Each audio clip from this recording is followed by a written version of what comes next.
Bom, então, gente, conforme nós conversamos há pouco, eu disse que eu ia detalhar cada uma das unidades com vocês e esse é o momento, tá? Então eu peço que você fique atento, te concentra aí, esquece tudo que você já fez, o que você vai fazer e a partir de agora eu quero deixar com você um entendimento melhor da nossa disciplina. Combinado assim?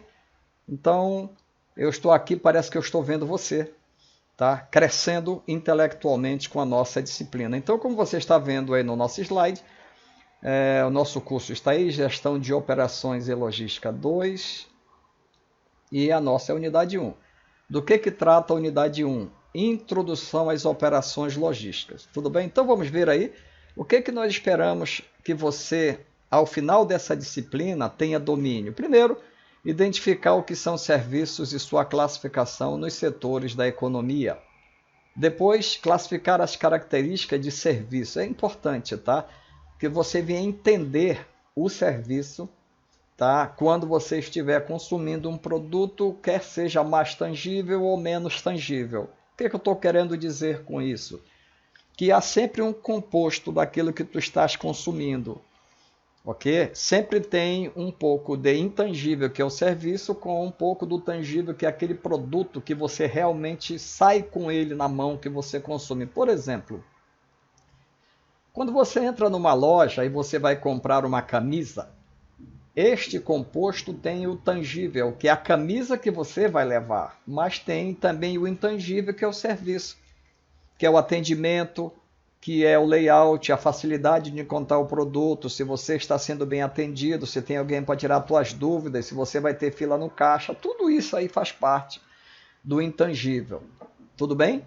Depois, assinalar a importância dos serviços na economia mundial, descrever os tipos de relacionamentos com fornecedores, aqui é muito importante, tá? Nós vamos dedicar uma atenção especial nesse tópico. E depois descrever os processos de serviços e aplicar a escada dos critérios de garantia de serviço. Você vai já entender o que é isso. Tudo bem? Então, assim, você está vendo aí o que é serviço, o conceito de serviço, tá? Então, você consegue ver que o serviço é uma atividade ou uma série de atividades de natureza mais ou menos intangível. Entende o que eu estou querendo dizer agora? Então, há sempre um composto do tangível com o intangível. Então, quando você vai em um médico, o composto do intangível é muito maior.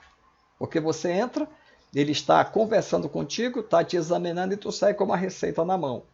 Quando você vai a um banco, por exemplo, pegar informações a respeito de investimento, você é atendido pelo gerente do banco. Esse tipo de produto que você está comprando, ele é mais intangível do que tangível, porque às vezes você sai sem nada na mão, só com um conjunto de informações. Agora, quando você vai comprar uma televisão, aí o tangível já se apresenta maior, que é a televisão física que você sair com ela na mão. Mas tem um intangível que são os serviços. Tudo bem?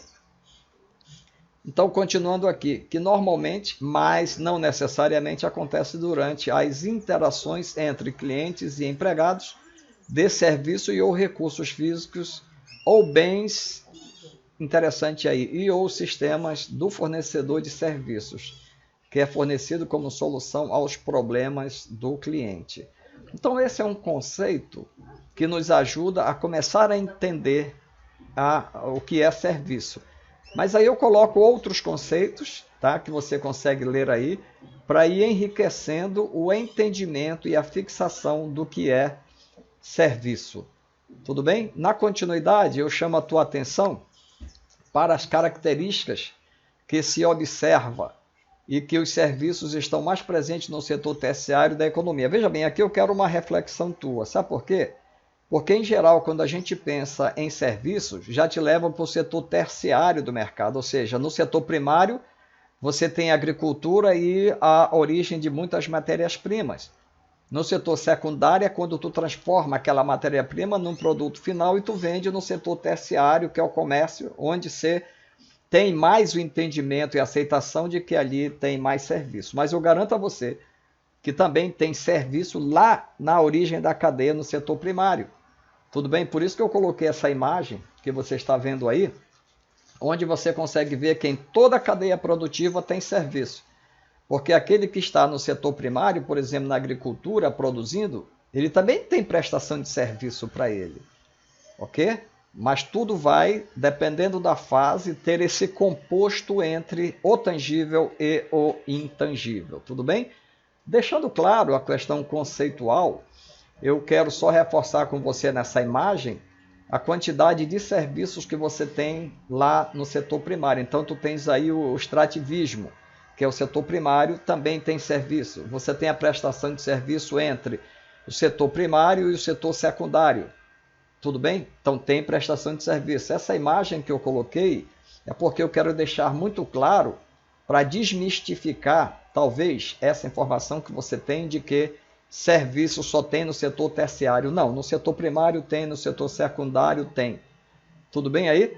Qualquer dúvida, ao longo do nosso curso, nós vamos tirar todas essas dúvidas. Legal? Muito bem? Então, aprofundando um pouco mais de características, veja aí o primeiro, autocontato com o cliente. Ou seja, é a turma que está à frente, é o atendente de uma loja, tá? É o front office, né? Tudo bem? E depois, outra característica é a participação do cliente no processo. Outra característica é a perecibilidade daquilo que está sendo produzido ou daquilo que está sendo negociado. Outra característica inerentes aos serviços é a mão de obra intensiva, né? E nesse sentido, você tem atividades que exigem mais mão de obra e outras que exigem menos mão de obra, né? Onde a tecnologia não necessariamente é um equipamento, mas sim o modus operandi, a forma como faz, mas ainda precisa de muita gente para executar a prestação do serviço. E por fim, aqui na continuidade, aliás, o fator tempo é fundamental em todas as atividades, quer seja no setor primário, secundário, terciário.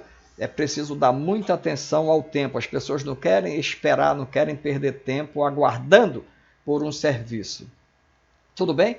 Outro item que não pode ficar fora é de respeito aos custos. Afinal de contas, nós estamos em um sistema capitalista onde os custos são fundamentais. Outro é o output variável e não padronizado, ou seja, dependendo da característica do produto, que você precisa manter, e essa característica ela pode sofrer variação em função da natureza e do momento em que você está prestando ou recebendo este serviço. E outra característica que nós colocamos aqui é intangibilidade, que eu acabei de falar, né?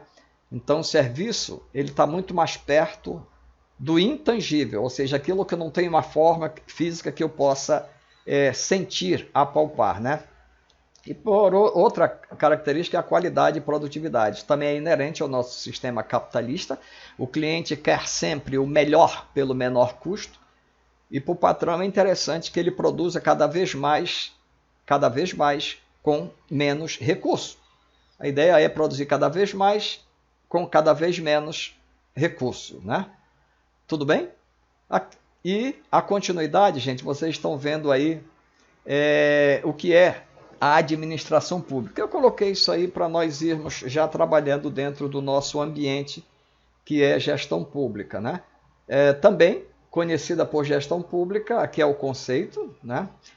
Caracteriza-se como um conjunto de órgãos, serviços e agentes do Estado, bem como as demais pessoas coletivas públicas, que asseguram a satisfação das necessidades coletivas variadas, dentre elas a segurança, a cultura, a saúde, o bem-estar da população. Então, a administração pública é responsável por fornecer aquilo que o conjunto da população precisa, né?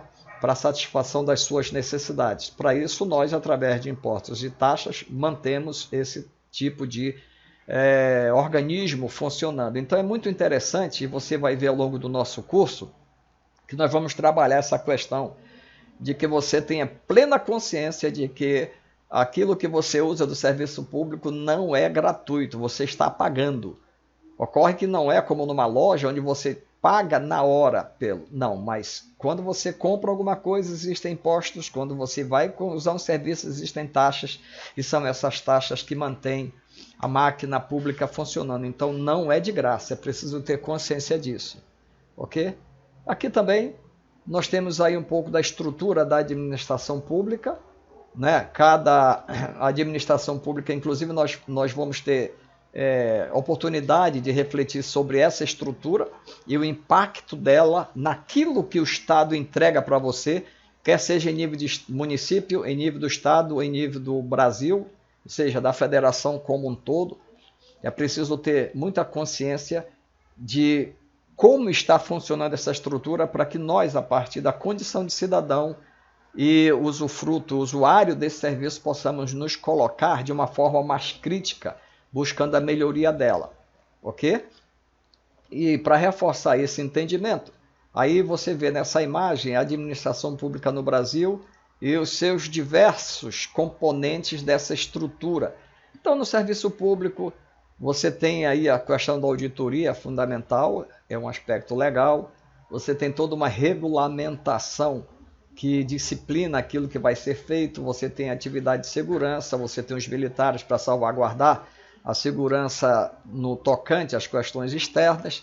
Você tem aí os nossos relacionamentos com os outros países, que é a diplomacia, e assim sucessivamente. Tudo isso faz parte dessa estrutura do poder público federal.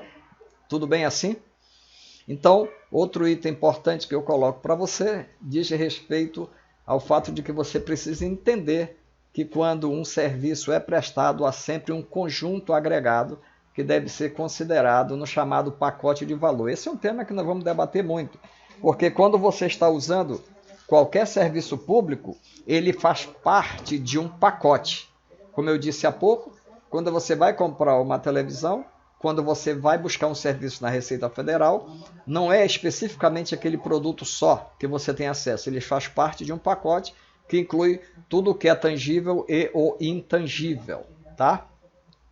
E aqui eu chamo a tua atenção para as tendências e a importância dos serviços. É fundamental porque é necessário que você, enquanto cidadão, tenha muita consciência do que você está recebendo hoje, o que é que o Estado está entregando para você hoje, como ele está estruturado e como essa estrutura precisa ser revista para melhorar ainda mais essa prestação de serviço. Aliás, é preciso que tu tenhas consciência que nós estamos vivendo em uma sociedade dita pelos alemães como sociedade 4.0, com a digitalização dos processos, onde as transformações são muito grandes.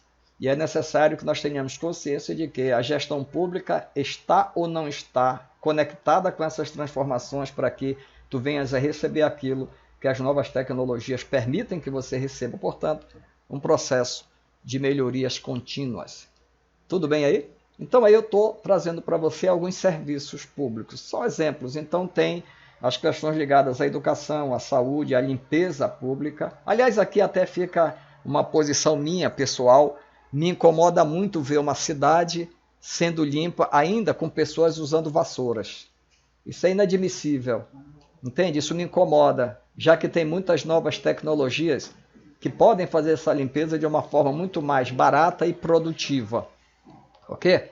Assim como a própria coleta de lixo também é um serviço público ainda, não é? Interessante para nós, saneamento básicos, a gestão das praças e parques, apesar de que alguns desses já estão sob uma empresa privada, enfim. E aqui eu te trago algumas operações de serviços. O que é operação de serviços, tá? Espero que você até aqui esteja entendendo o que nós estamos dizendo a você nessa introdução, em termos da atenção que você precisa ter para ir já construindo o entendimento da nossa disciplina. Tudo bem assim? Então, o conceito de operação de serviço, né? Ele pode ser dividido em três partes. O primeiro diz respeito ao produto serviço básico. Eu vou ler esse item e os outros eu apenas cito.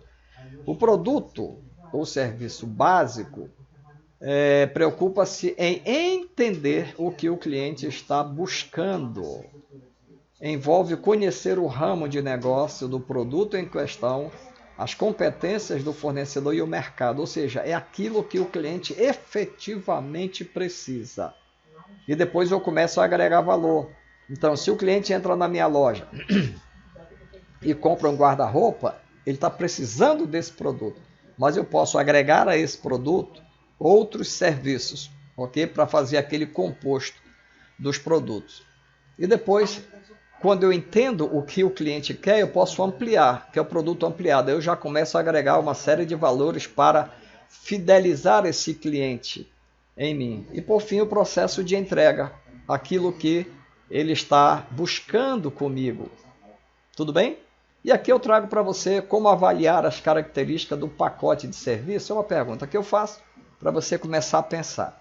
E aí eu trago os quadros a seguir referentes à instalação de apoio, os bens que facilitam a prestação desse serviço, serviços explícitos, serviços implícitos que ajudam você a fazer essa avaliação. E o que eu trago então para você? Instalação de apoio. Item 1, localização. Item 2, decoração do interior deste ambiente. Item 3, equipamento de apoio. Item 4, adequação da arquitetura. E por item 5, o layout dessas instalações, que tem que ser um layout que facilite o bem, que entregue o bem-estar para o cidadão que está naquele ambiente. Inclui aí a questão dos fluxos, a questão da iluminação, da temperatura, dos ruídos, etc. Ok? E você consegue ver então o quanto esses itens são importantes. E ao longo do nosso curso nós vamos começar a detalhar ainda mais isso que nós estamos colocando aqui para você. Aqui são os bens facilitadores daquele serviço que vai ser prestado, bem como os serviços explícitos e os serviços implícitos. Aqui, para você entender melhor esses serviços implícitos, eu cito a atitude do serviço, ou seja, aquela pessoa que vai me atender, quer seja virtual, quer seja presencial, a dedicação dela, a demonstração de preocupação efetiva com a solução do meu problema, ok? E isso aí nós temos que melhorar muito, gente. Imagina você entrando num hospital, numa UBS, num posto policial, numa delegacia. Veja se você é tratado como cidadão. Você indo, como é que a enfermeira lhe trata? Lhe trata como cliente ou ela como sendo o patrão? Entende? Então esse serviço explícito vai ajudar neste pacote de serviço. Tudo bem? Aí vem a questão do ambiente onde você está, se você espera ou se você não espera pelo serviço. Enfim, esses são alguns itens importantes dentro desse composto implícito do serviço que é prestado. Ok? E eu trago aqui agora os processos de serviços também podem ser classificados de acordo com o público que o atinge. É claro que quando a gente vai conceber uma empresa, tenha isso como verdadeiro, toda empresa foi criada para produzir e vender algum tipo de serviço, quer seja uma empresa pública ou privada. Ok? E nós vamos aprofundar esse conhecimento também. Outro item importante diz respeito ao relacionamento com o cliente fornecedor. Isso é fundamental. É muito interessante, e nós vamos ao longo do curso pensar isso. É interessante que quando você esteja desempenhando o papel de cliente, ok? Ou de pessoa que vai receber o serviço, que você faça o processo de empatia. Então, se você pede um serviço para mim, neste momento você é meu cliente. Para formatar esse serviço, eu preciso entender o que você quer, quais suas necessidades, quais suas expectativas, para que eu possa, a partir desse processo de empatia, me colocar no teu lugar e formatar um produto dentro desse composto, produto tangível e intangível, que venha a suprir as tuas necessidades, para que tu possas ficar um cliente fiel. Pergunto, no serviço público, isso precisa ou não precisa ser melhorado? Precisa, né? Com certeza precisa. Daí, a nossa preocupação em fazer com que você tenha todas as informações para ter uma nova postura frente ao serviço público. De tal sorte que esses são os tópicos que nós vamos estudar ao longo da nossa primeira unidade. Tudo bem? Espero ter trazido algumas informações já para a tua reflexão e ao longo do nosso debate você vai ver que esses conceitos, todos isso que foi exposto aqui, ele vai ser enriquecido, vai ser aprofundado e com certeza você vai conseguir entender melhor aquilo que nós queremos que você aprenda nesta primeira unidade. Chegamos ao final e eu já te convido a ficar atento para o nosso módulo 2. Até breve.